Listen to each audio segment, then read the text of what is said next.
Good morning, everybody, and welcome to Wisdom Exchange number 20, where we're going to be talking about living in harmony and how to do that. And we're going to go through Delphi in Greece, the ancient Greek teachings about living in harmony, Lao Tzu philosophy, a famous philosopher from China. We're also going to be talking about the science of circadian rhythms and also touch on the ancient Indian practices of old about living in harmony with nature and how that flows into the way we eat, the way we work, what we do in our life, and how we interact with everyone. So, a lot to cover about living in harmony, a lot of philosophy, and a lot of psychology as well. So, I hope you're excited. Last time in Wisdom Exchange 19, we looked at iron will and to really understand how we can develop an iron will and how we can go about life really being true to ourselves and being authentic.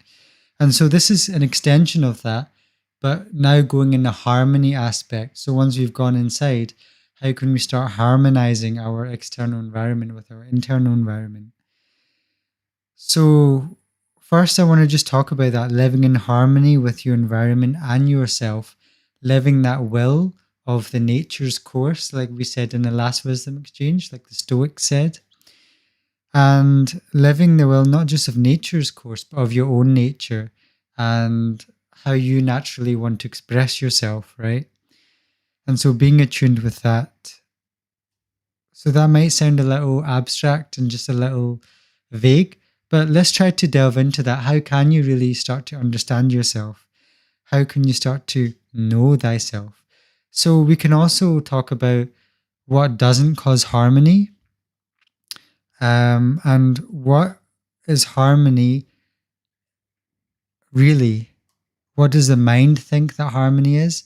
And what's harmony really? Is nature in harmony? And in our mind, in our bodies, when it's separate, is that disharmony? And where are they together? When are they are together? Is that harmony? So let's start. Let's go to Delphi, Greece, in the 8th century BC, before Christ. So this will be 800 years before the zero line. And so that's almost about 3,000 years ago. And inscribed in Delphi, where the oracle used to be. The oracle used to be in Delphi, and famous people across Greece, including the emperors and people of Athens, used to come to Apitha, I think she was called, in Delphi, and inscribed on the wall were two quotes that still stand, I believe, and there were, "Know thyself and nothing to excess." So that might sound quite nice. Oh, know thyself. Yeah, I should know myself and nothing to excess. Okay. But it's a lot deeper than it sounds. And let's unpack that. Because why would they put that on their temple thousands of years ago? And why would that still carry forward today? So knowing thyself, knowing yourself deeply, and this has so many layers to it. Knowing yourself, i.e., doing what you love, knowing your own skill sets, knowing your own natural rhythm by looking inside. And we'll look at the yogis in India next as well. But knowing your natural rhythm, the natural ways of eating, of sleeping, of talking, of communicating, your skill sets, right? The way your energy levels are, going to the most subtlest level of yourself. And how do we do that? We're going to also touch on that. So that's on the inside. But also knowing thyself helps when you're communicating on the outside. As the famous quote says, better to be a warrior in a garden than a gardener at war. Or as the Stoics say, that when you own an estate or you have a land, you wouldn't let your neighbors encroach on your territory. Yet people let other people encroach on their life all the time and also pave the way for them to take it over. So that means that when we're in a warrior in a garden, that means we're cultivating ourselves, we're knowing our boundaries, we're knowing our skill sets, and we're knowing, how to live in harmony with ourselves. But when we're in the outside world, then we're also knowing how to communicate. We're knowing when to let people in our lives, and also when to enact boundaries, when to say no. So that's what that warrior in the garden means. That your life might be peaceful and harmony, but um, you're also having that level of depth and like a warriorness of training as well inside of you. And so that's an important thing to remember. Um, because at the same time, you don't want to be, like fanatical and cutting everything off, and having a sense of shunning people away. And we'll get into belief systems as well, and how seeing someone as other is bad because we are literally labeling people. But in another part, like being like Pinocchio, being naive and going to Pleasure Island and trusting everybody is also not good. So that's what warrior of a garden means. And so knowing thyself, knowing yourself deeply and how you can interact harmoniously with yourself and expressing yourself, but also having that warrior element. And when people are infringing on your territory and infringing on you, you're able to put up your boundaries and saying no, calmly and assuredly, because you're knowing your iron will, you're knowing yourself. And so that's unpacking that quote, know thyself. And so if we go to the next quote, nothing to excess. Again, that might sound like, oh yeah, I've got that. Don't need to, exercise so much, but just exercise moderately. Don't need to eat so much, but, do moderately. But do we know what moderate means? So, again, knowing thyself, but when you know yourself deeply, you might be driven to do something. But when you're driving yourself to do something, are you balanced? Or when you're relaxing and you're maybe watching TV, are you balanced? Are you conscious and are you in control of yourself? Or do you keep wanting to click that next video? What you eat, how you sleep, how you work, all of that plays into the natural harmony of things. And so nothing to excess also speaks to the culture we're in. So when a bacteria is in a certain culture, it's influenced by that culture. And so it has to understand itself in a way to enact on that culture. And so when a bird or when an animal is in a certain environment, it also has to enact in that environment, right? And the ecology will keep it sustainable, nothing to excess. So as humans, we are also in our natural environment, but we've cut ourselves off from the natural environment. And so we've made these offices, or we've made other sort of mechanical environments. So it becomes very hard to realize when we're in excess or when we're not, because we have electricity, we have all these screens. And so we've made artificial environments, which makes us very hard to know when we're in excess. And so we have to tune even harder into our internal self, because the external environment doesn't mark that for us. So, for example, we'll get into the light, the sunrise. We've mitigated that with electronic things, and we're not having to go out and hunt and everything because we've mitigated that with other things. And so, nothing to excess is actually much harder nowadays. Of course, consumerism. So these two quotes are from Delphi, from Greece, are actually can unpack and teach us a lot. And so now we'll jump kind of 2 centuries in the future, but to now China, in the Chinese Zhao dynasty, with an older contemporary of Confucius, and his name was Lao Tzu. And he really founded Taoism at a time that I think there was a war, the emperors were at war, and he wanted to find harmony. He called that the Tao, and he wrote Tao Teaching.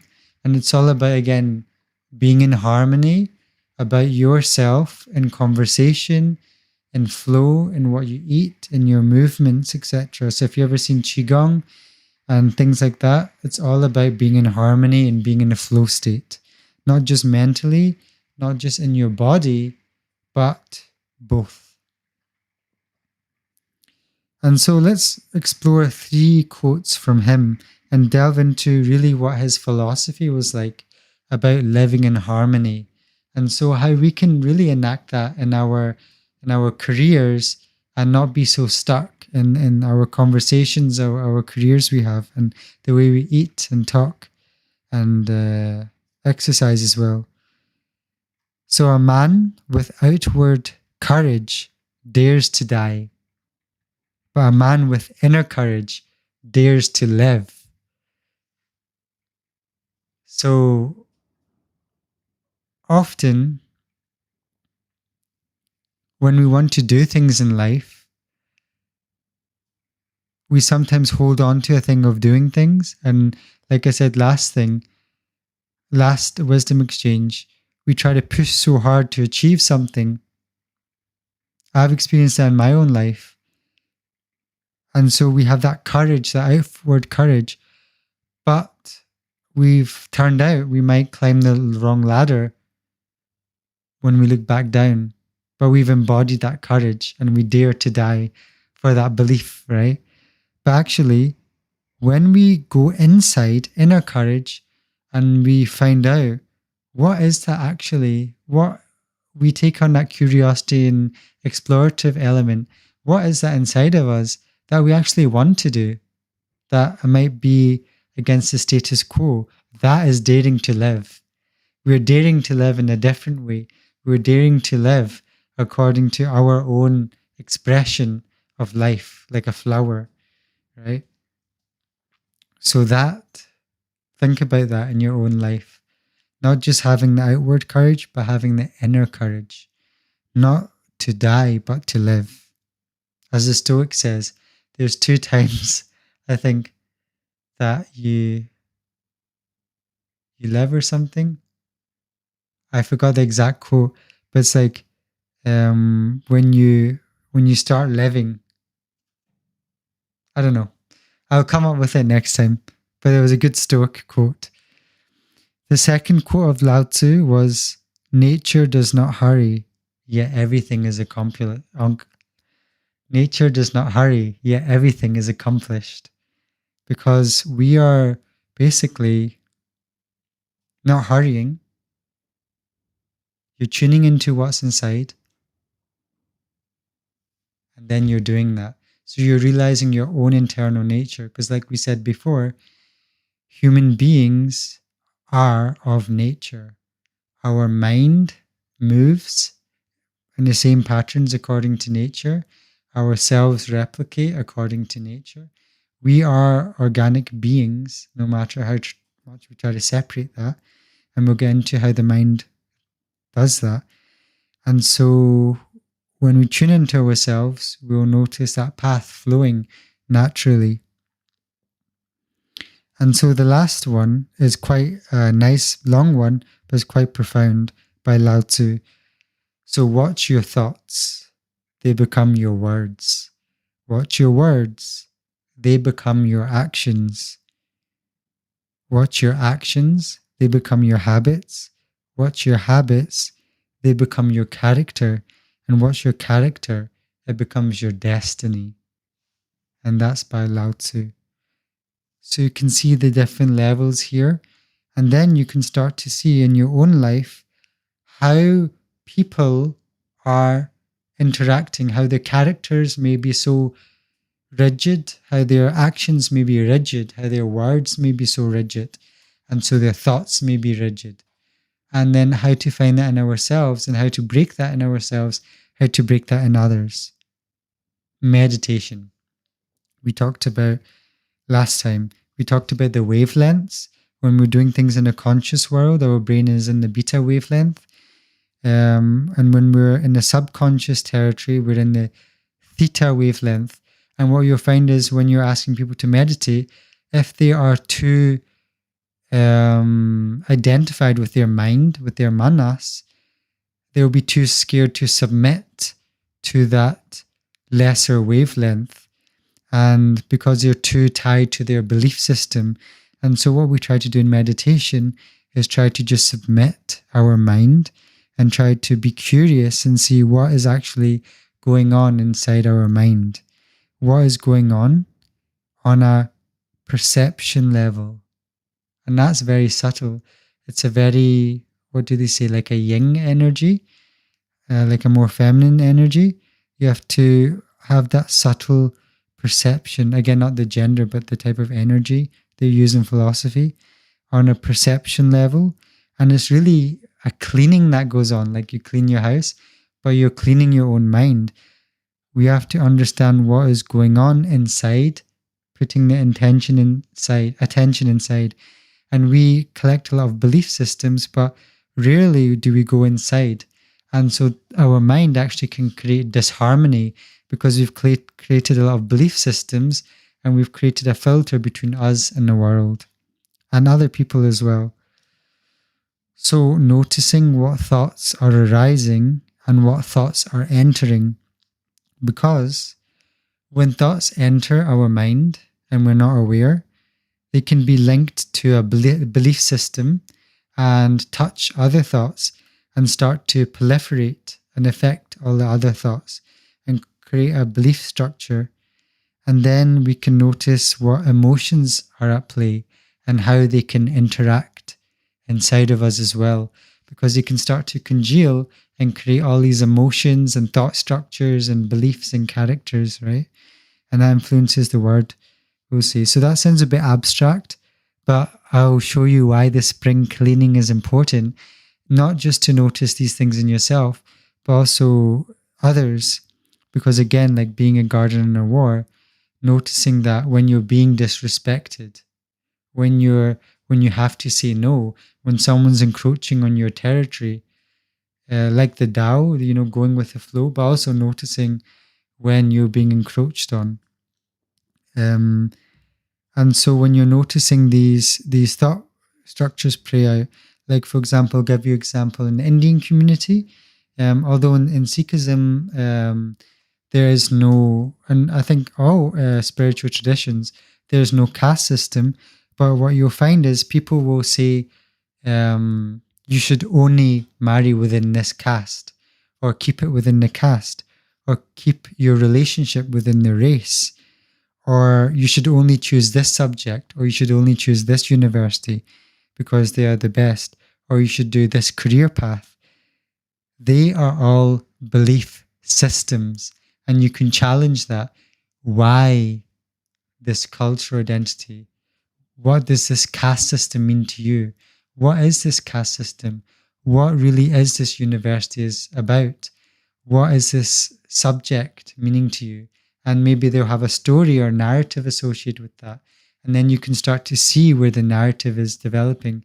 So it might sound real, but then there is a facade underneath. And so they're really a bundle of thoughts that have accumulated over a structure of time. And so it's like a Jenga block. It's hard to move, but when they are prodded and poked and prodded, you can start to move the blocks one by one, and you'll start to see how their words, when tested, will lead to other belief systems and emotions tied in at different levels. And they ultimately, by meditation, you can understand in yourself how they've accumulated, and in others how they're accumulated. So like we had IFS, if you see there, like we did in the Wisdom Exchange number 11, the self is here. When you're in IFS, like if you're using Sanskrit terminology, you have the buddhi, which is behind the monkey mind. And then you have all the different unconscious parts. The same with transactional analysis. You have all the different parts like the exile, the firefighter, the manager who puts a lot of critical parts on. So it's worthwhile not just understanding this conceptually or mentally, but then going with your attention and having that um, subtle perception. And so now we'll go into an example of that subtle perception now with medicine and the medical world. So I studied biomedical engineering. I did a lot of advanced biology, chemistry at school as well, and studied anatomy really in depth, and also tissue mechanics and a whole lot of just bioengineering subjects, advanced maths and mechanics, etc. And so I basically shunned just like a lot of the intellectual community, shunned a lot of, for example, turmeric, herbal remedies from my grandma and etc. and wisdom of the culture, because especially in the West, it's weird, but we developed this fundamentalist belief system. And this is why meditation is such important, because we can spring clean any sort of these dogmatic beliefs, sort of extremist beliefs. So no matter if you're, in a really counterculture or a really extremist view, or it is the status quo and it's the belief system of the masses, it's important to understand where that thought structure is coming from. So in this case, we are in an intellectual community in a university, and so we seek permission from the facts. We won't go further unless the facts uphold it. And so what that means is we shun a sort of wisdom of culture.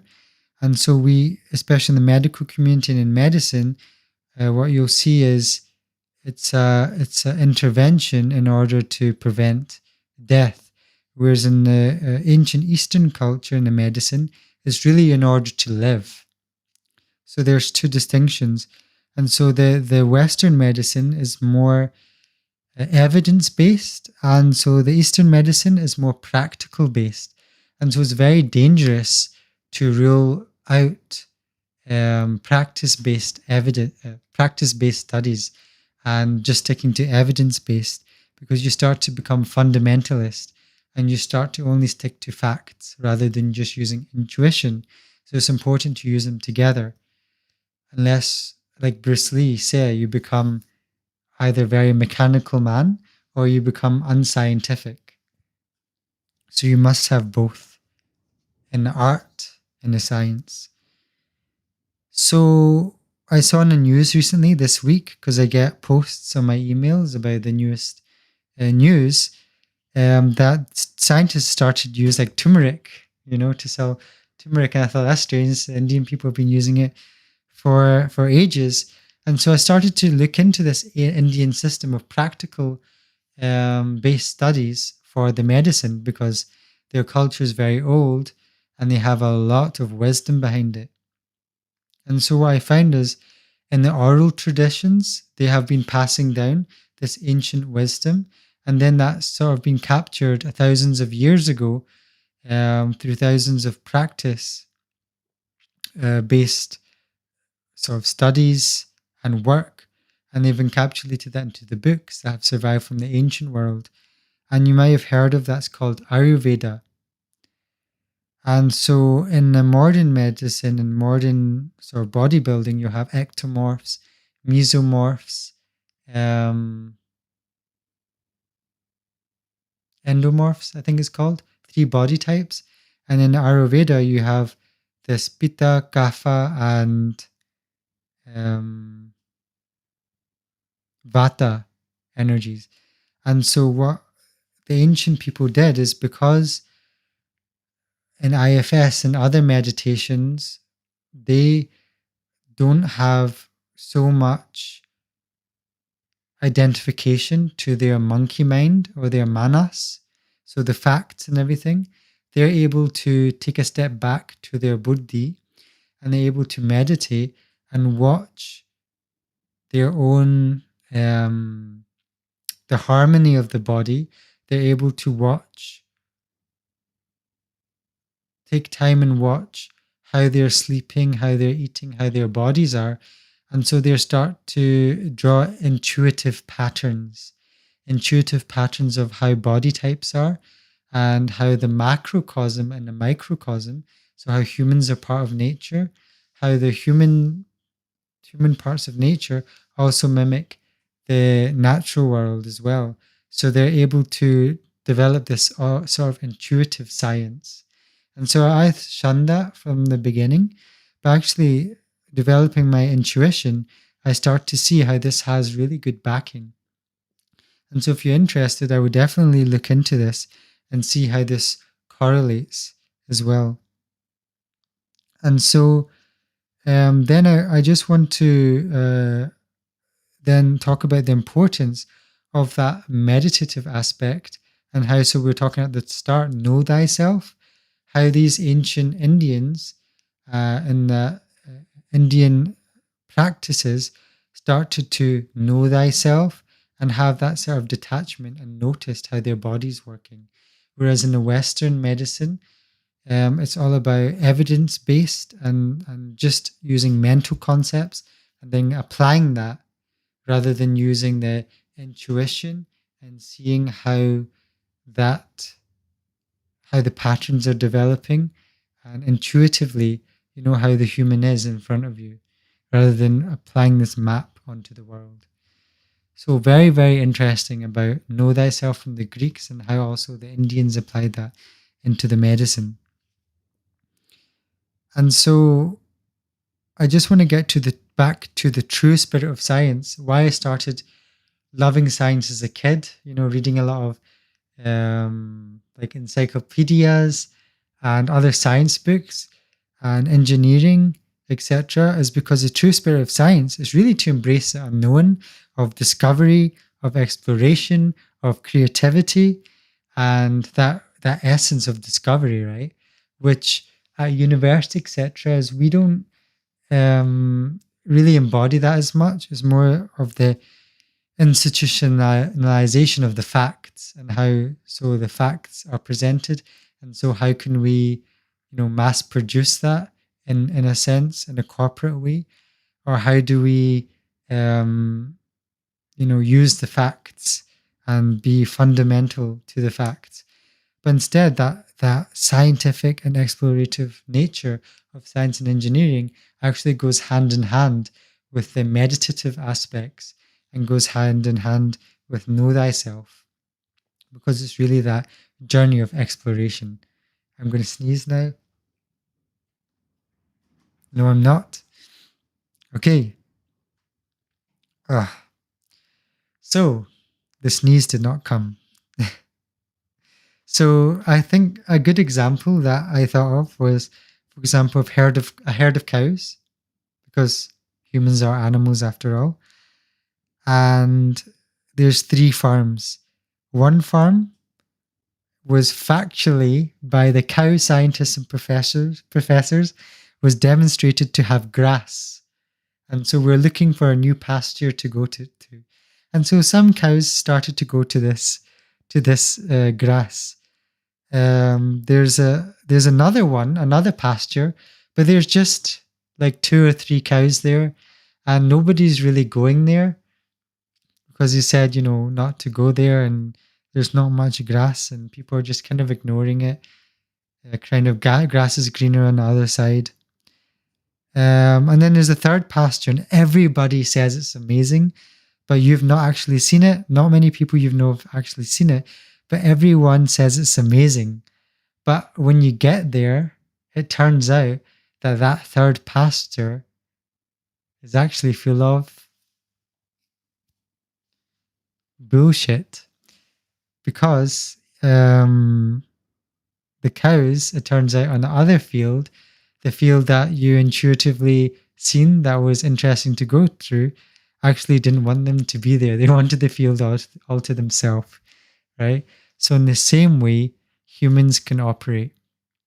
And so knowing thyself, knowing what you see, knowing what you feel, knowing what you hear, tuning into yourself, not giving up your power, not giving up your intuition, not giving up your ability to know thyself, and not having to just get permission from outside facts all the time is very important. So that's the message of living in harmony. So we've gone through all of that. We've gone through all of the meditative aspects and understanding Know Thyself and Lao Tzu's work from Delphi and ancient China about this harmony aspect, right? So really going inside and understanding how we can harmonize. So I just want to now go back to a more scientific lens. And when we're knowing thyself, we now know from science about the circadian rhythm because we've tested that. But from the ancient times, they've known about the circadian rhythm by being so subtle and being so perceptive from their own ability to separate from their own thinking and being in tune with their body. So I just want to share with you a really cool presentation about the circadian rhythm and show that what the ancient people knew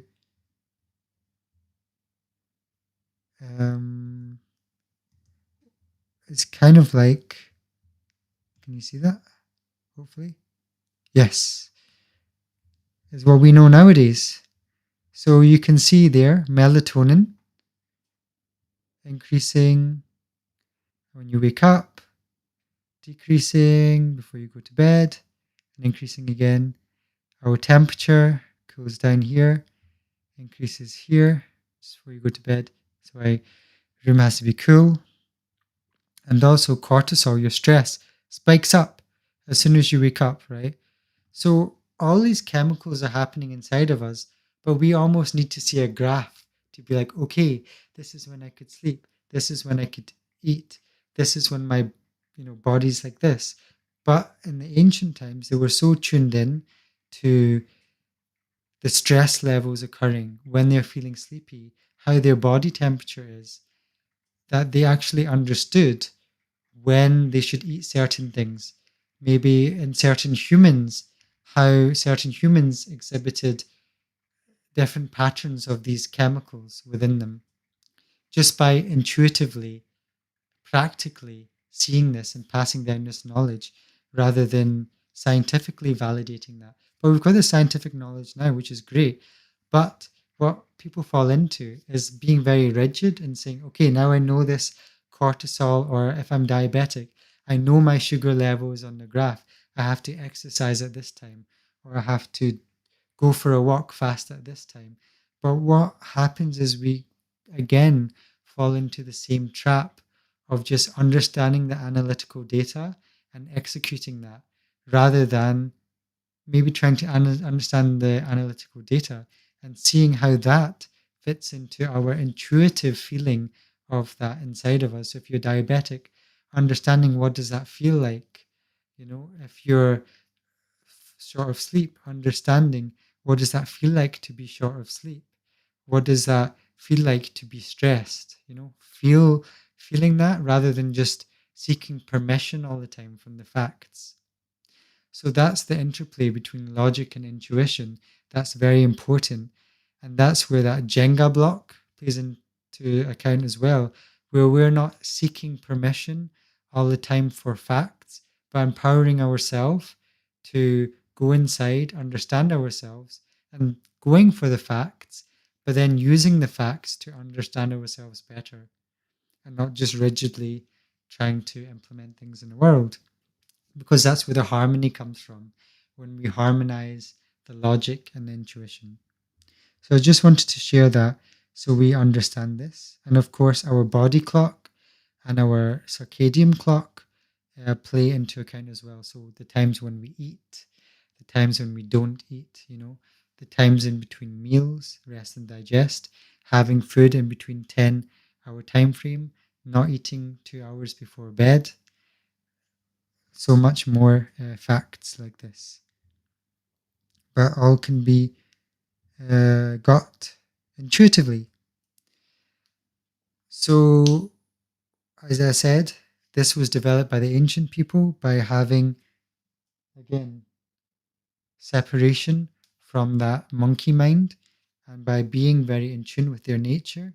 We've lost that nowadays because the world, with the news, with fast food, with maybe work that doesn't align with us, we've disconnected that. And so the disconnection from the mind and body is very dangerous. So, like I was going on, again, harmony, not just in our eating and our sleeping, but also our belief systems. So, like the caste system, like I talked about, going to Germany, the reason why the Nazis in 1940s um, justified killing Jews and other um, minorities was because they detached their brain and they identified with their thoughts and they said they are vermin. And so when the Allies um, liberated a concentration camp and took the SS special soldiers, special service Germans, out of the concentration camp, and they asked them, do you feel bad about that?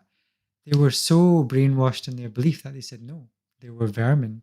So, in the same way, when people are saying you should not marry this caste or make friends with this race, etc., it's a minor form of the disconnection between your intuition and that thought belief. And again, you can see that filtering through the subtle levels. So, the more subtler you get with this meditation stuff, the more you can see how identified you are with your mind and how cut off you are from reality. So you can spring clean these fundamentalist facts from your mind. So that's why nowadays we've lost the deep connection with the harmony with the natural world, both on the thinking and action level. So, like I said, not just sleeping now, not just the belief system in the relationship, but the careers you do, the personality you have, the way you want to express yourself. If you're in a career you're not serving you, if you're in a relationship that's not serving you, being perceptive of the subtle energies in which are flowing in you, the way you want to express yourself is very important. So I will end on how all of these link together, how all of these harmonies play at that macrocosm, at the nature ecological level, all the way down to the subtle level in our human body. That's all we can learn from the ancient human wisdom. So knowing oneself deeply and nothing to excess, as the Greeks say, I believe, will allow the deepest contentedness and harmony with the internal and external reality. So, such depth that was written at Delphi. So, I hope you enjoyed that, everyone, about how to culture harmony. It's not a straightforward thing, it's a intuitive thing, it's a logical thing. But I hope you got a sense of how you can cultivate that inside. So, with that, I wish you a good week, everybody, ahead, and I hope you enjoyed. This was the Exchange. Bye bye, everybody.